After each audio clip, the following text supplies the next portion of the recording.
mucha obstrucción nasal, ronquidos fuertes en la noche y bueno, durante muchos años, hasta que ya se hacía un poco insostenible, descubrí Respira Libre en las redes sociales y de verdad que pues, me ha ido muy bien, un cambio del cielo a la tierra. La cirugía es muy rápida, lo hacen en consultorio, no genera molestia y desde el momento que sales de la consulta ya sientes la diferencia. La respiración es algo que vas perdiendo poco a poco, día tras día y no te das cuenta cómo la vas perdiendo hasta que la recuperas, ¿verdad? Que ya hoy día respiro mucho mejor.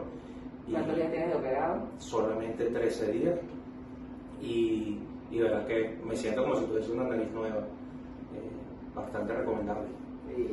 Y él se operó de cornetes y paladar, porque roncaba, y tiene una aplicación en el teléfono que le indica cómo va su sueño. Me estaba contando que el sueño... Sí, justamente, de hecho la aplicación te indica que cómo es tu calidad de sueño. Antes podía dormir 11 horas, 12 horas y mi calidad de sueño era muy mala. Ahora puedo dormir 6 horas solamente o 7 horas y la calidad de sueño es casi el doble. De hecho lo siento. Son cosas que el mismo problema de la respiración y los ronquidos te iba dañando la salud sin uno darse cuenta, ¿no? Entonces la mejora es inmediata, como digo,